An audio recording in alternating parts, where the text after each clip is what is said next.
You're listening to Liberty Buzzard with Dustin Hammett and Thomas Umstattd Jr. Welcome back to Liberty Buzzard, where we clean up the highways of American discourse by picking through the fake news, false news, and just dead carrion laying around. I'm Thomas Umstattd Jr., and with me is Dustin Hammett. And there's pretty much only one thing to talk about in the news today, and that is President Donald J. Trump is hanging out with dictator Kim Jong-il. Kim Jong-un. And Thomas, Kim Jong-un. Kim Jong-un. Oh, you're right. It's the clone. Yeah, the younger clone. The little clone. Yeah. Yeah, that was so 10 years ago. Yeah, sorry, I got my names mixed up. There's this fascinating thought experiment, though. Now with in vitro fertilization and freezing embryos, you could have a dictator who decides that all of the descendants, all the kings of his country for the next 1,000 years will be his own sons. And he just freezes a bunch of embryos. And every 40 years, they defrost a new dictator and raise him up. And you just have Is it a son? I mean, what's the relationship to yourself?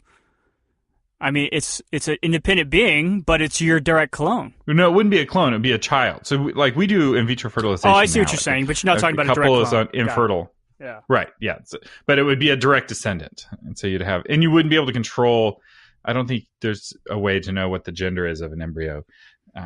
Maybe there will be in the future. But anyway, let that stew in your mind that you could have, the 10th son of George Washington as king of the United States. I mean, at some point, the freezer has got to go bad. Like a bad bag of chicken in the freezer that's been there too long, you can't exactly eat it anymore, right? I mean, at some point, the embryos have got to go bad. Yeah, I don't know how long they can. I think they can last for a really long time, like hundreds of years. It's assuming the electricity stays good. Sometimes the electricity doesn't stay good. There's a bunch of embryos died when that hurricane hit a few months ago. So yeah, big tragedy. A lot of people are very unhappy. Like I said, but speaking of a lot of people speaking of people being very unhappy, let's talk about this peace accord.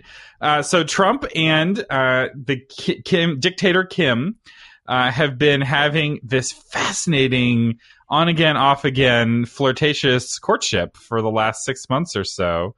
It was precipitated by a new president being elected in South Korea, who wanted to restart what was called green light or daylight policy towards North Korea, being very friendly to North Korea. So he started doing lots of friendly overtures towards North Korea, which created this very interesting dichotomy. Because you had Trump, who was playing bad cop, and the South Korean president, whose name is President Moon Jae-in, and he was playing good cop, and he invited the North Korea to come to the Olympics so that their women's hockey could all lose together, because the North Korean players weren't very good, but it was great for peace, and that was ultimately what was more important. And so they're like, hey, let's have a peace meeting, which is a big deal because no president of North Korea has ever met with a president of the United States.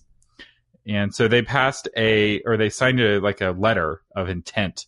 It's kind of like when you're buying a house, you're like, put down some earnest money. You're like, I intend to buy this house, but we have to work out all the details.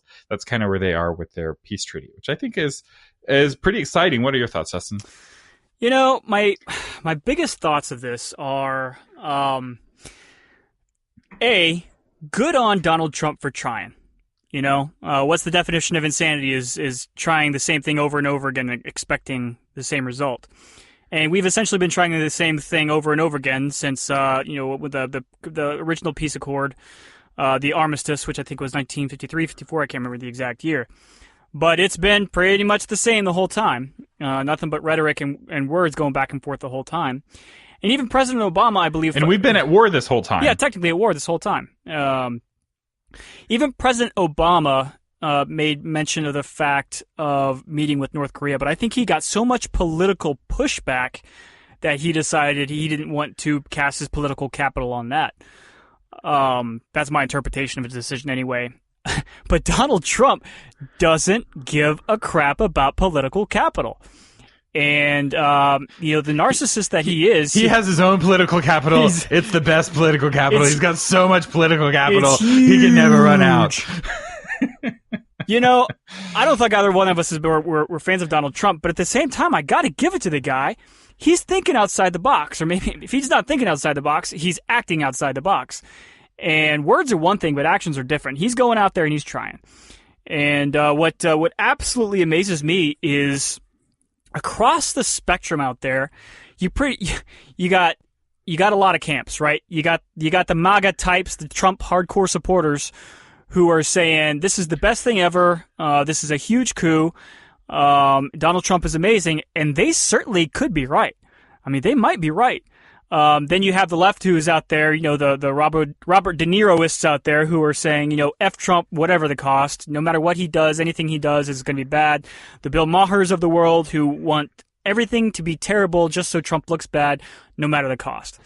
And then you have people that are kind of spanning the middle, like even, the conservative Ben Shapiro put out there on his Daily Wire today. He was a very lukewarm statement about the whole deal. He says either he pulled off a coup, like I said, or he just gave a thumbs up to a terrible dictator, which is possibly true.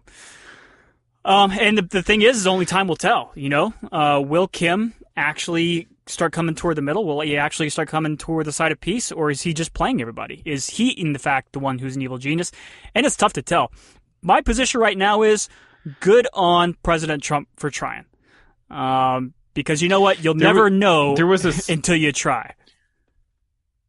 That's right. There was this idea that only Nixon could go to China. So back in the day, we were enemies of China. There was no economic exchange hardly between the countries. And Democrats had tried to go to China, but no one trusted them not to sell the farm, so to speak. And then you have this guy, Richard Nixon, who runs on an anti-communist platform. And then when he goes to China, the American people trusted that he wouldn't sell us out to the Chinese because he was so anti-Chinese in his rhetoric.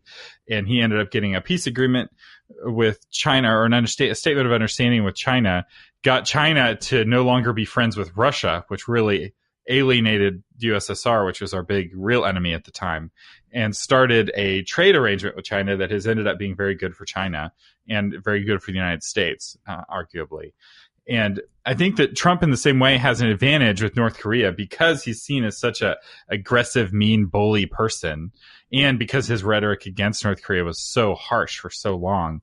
No one, or at least not the Republicans, fear that he's going to sell us out to the North Koreans. Whereas if Obama went over there, even though Obama may have made the exact same agreement, I don't think that he had the same trust from the right that he wouldn't sell us out.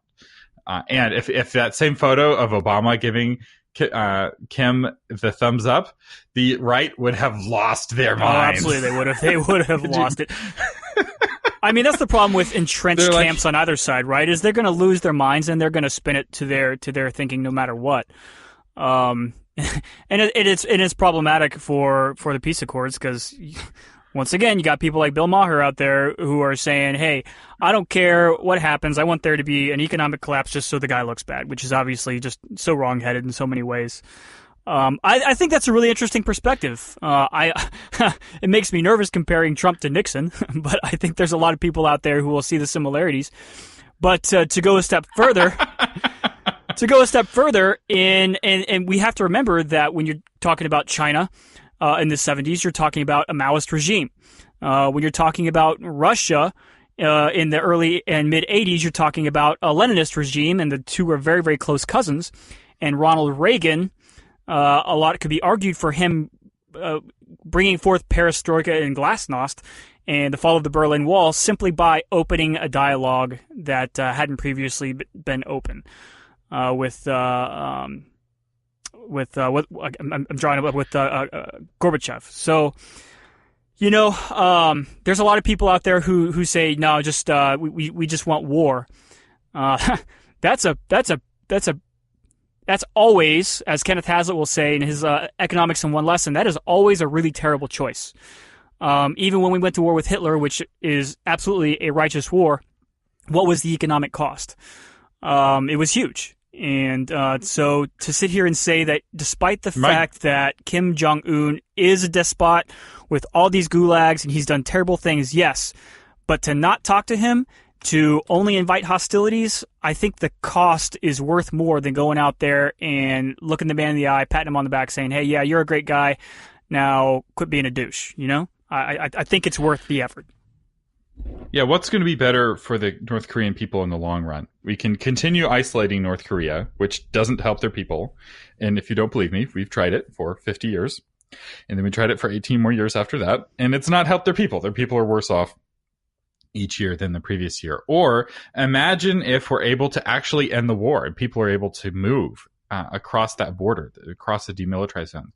Families are able to reunite. Food and money is able to cross the border. The people in North Korea will be benefited. Absolutely. a lot. Absolutely, right? they will. They won't be starving. Like you can feel righteous of like, oh, we're sticking it to this dictator and we're making him suffer, but you're not making him suffer. If you look at the guy, he's huge, right? He's not starving. His people are starving. Yeah. You're not hurting him with these policies. You're hurting his people who had nothing to do with him being in power. And that's really, it's the feeling of righteousness without the actuality of righteousness. And, there are entrenched camps in this country who want continual war because they make money off of it. There are people, war is a $1 trillion industry for the United States. And there's a lot of piglets who are feeding off of that war, and they want the war to continue. And any indication for peace, they see as less money in their own pocket. And those interests fund candidates like Graham from South Carolina, who is anti any kind of peace with anyone at any time. So it's like, oh, are we making friends with Cuba? Can't do it. It's terrible. And any other kind of, thing that would mean less money flowing into the military industrial complex. He's just really opposed. And I think, I agree with Jesus. Blessed are the peacemakers. I don't think there should ever be a time when you're unwilling to talk with an enemy. Like oftentimes the United States has this policy of like, we're not going to talk to you until you meet these preconditions.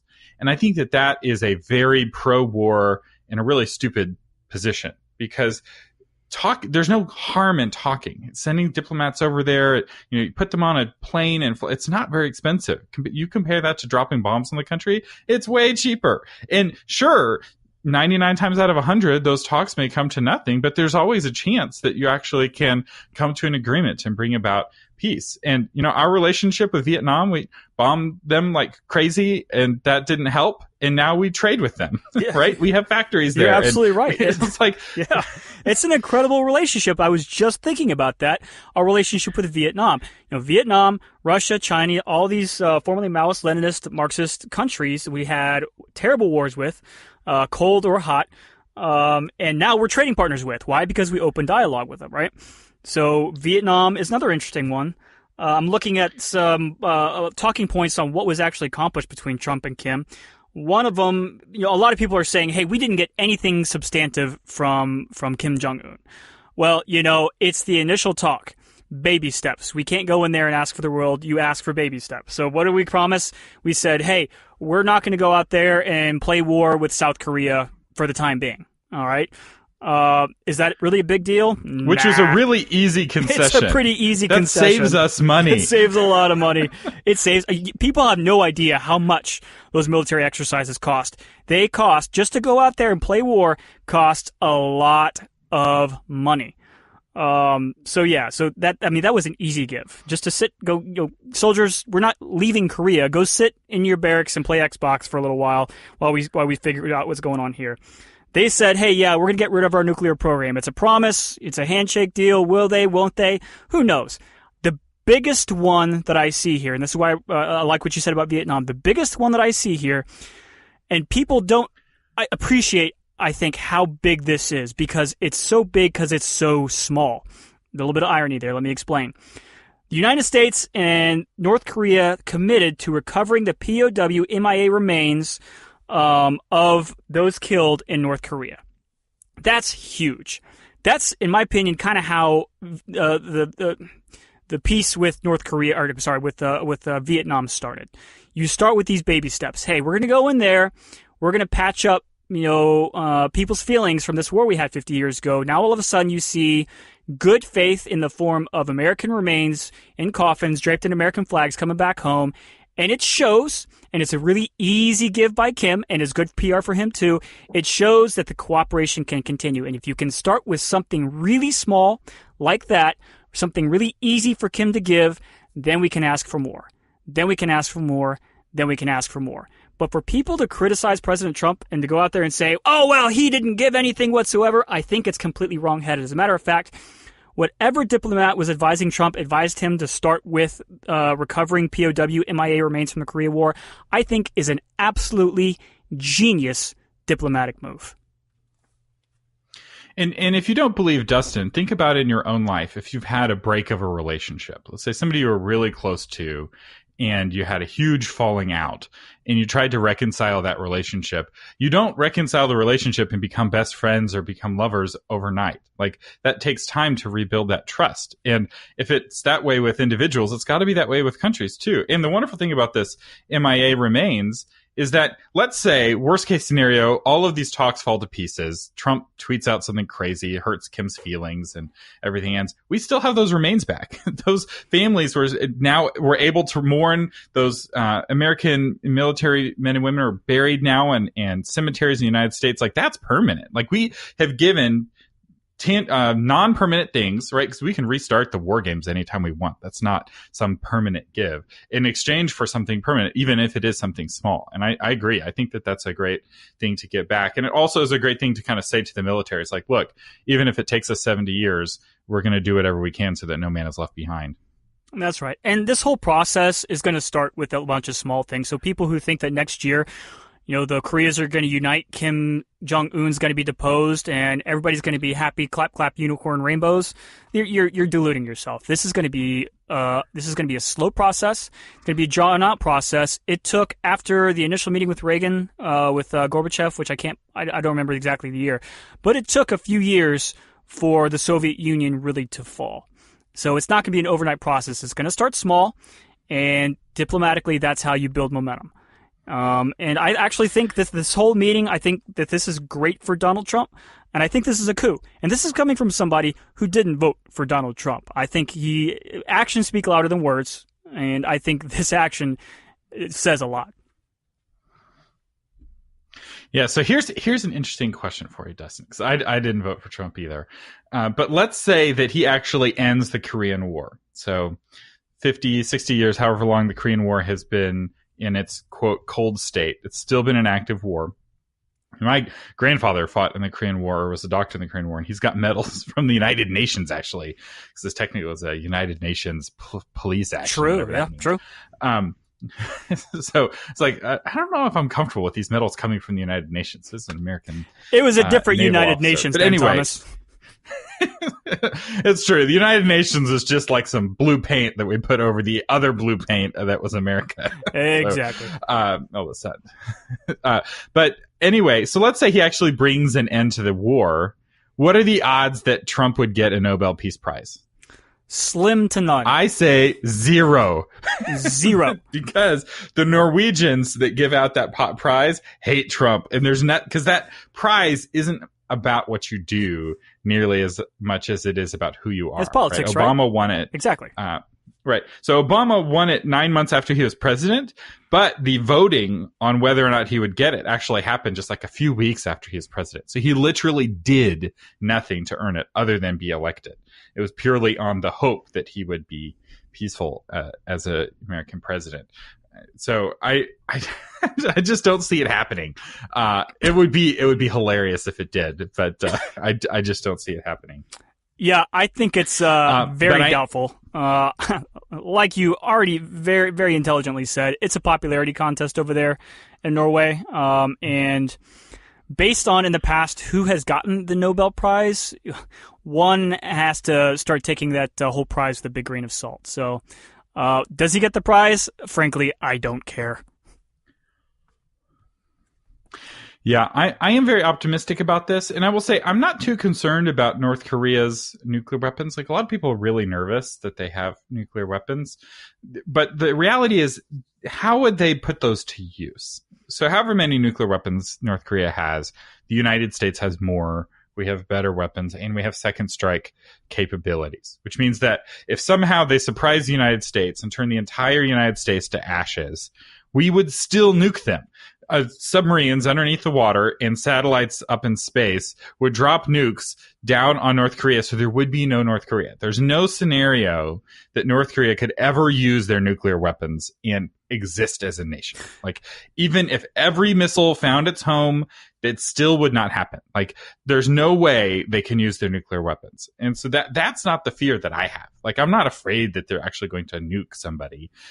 If the Russians weren't willing to do it, and if the United Americans weren't willing to do it, right? We have mutually assured destruction going both ways.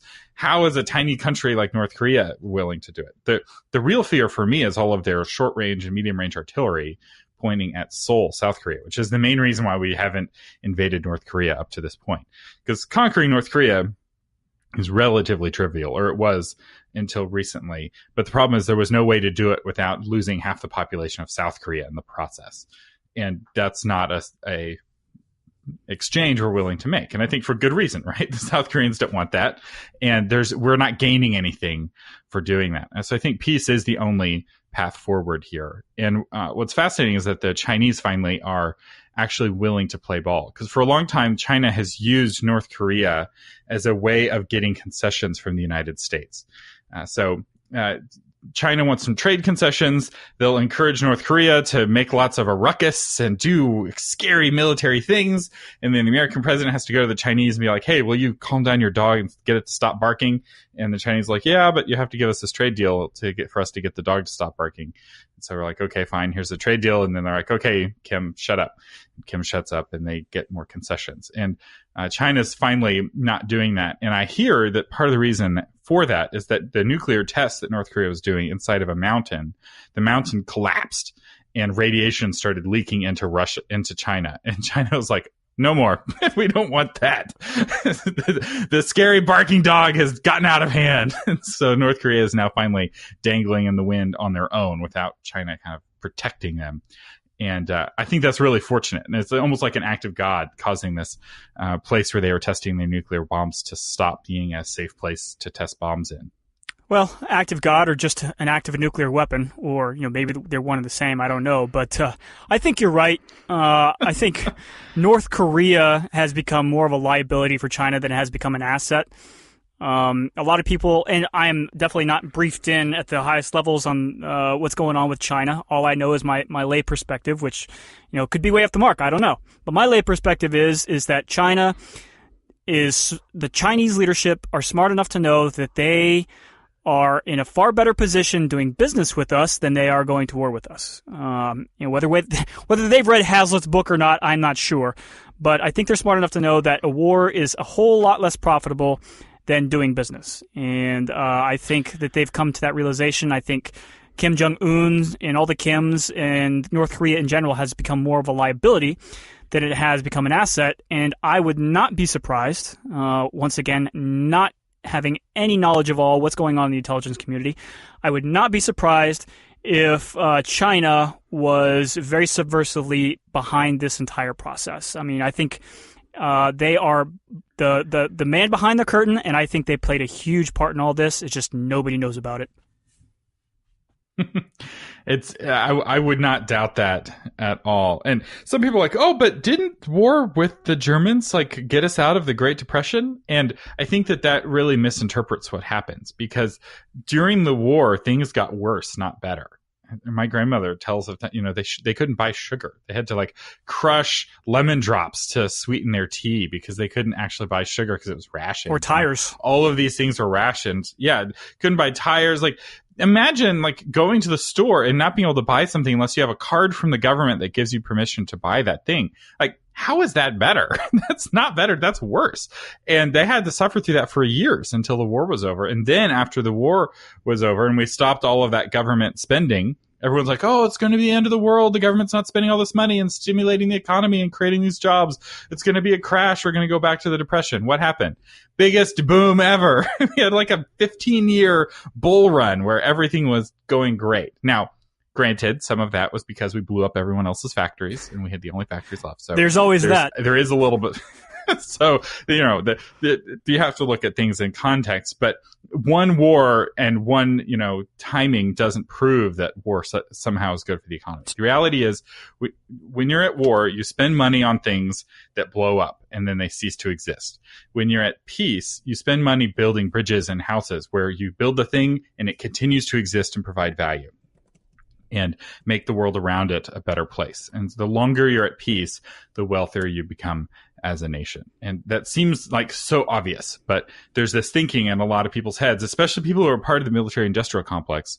You know, they have friends in the military, or they work for a contractor, or they work for the military, and like, oh, we have to be at war so that my family is stimulated. It's like, believe it or not, your personal finances will be more stimulated at peace than they will be at war. Yeah, so, I think we agree, Thomas. Give peace a chance. Liberty Buzzard, Peace Nicks Anonymous. You can call us whatever you want. We want to know what you think. So drop us a line, shoot us an email, Twitter, text, Facebook, what have you, and let us know what you think about the topic today. I'm Dustin Hammett, and my co-host Thomas Umstadt, and we will talk to you tomorrow.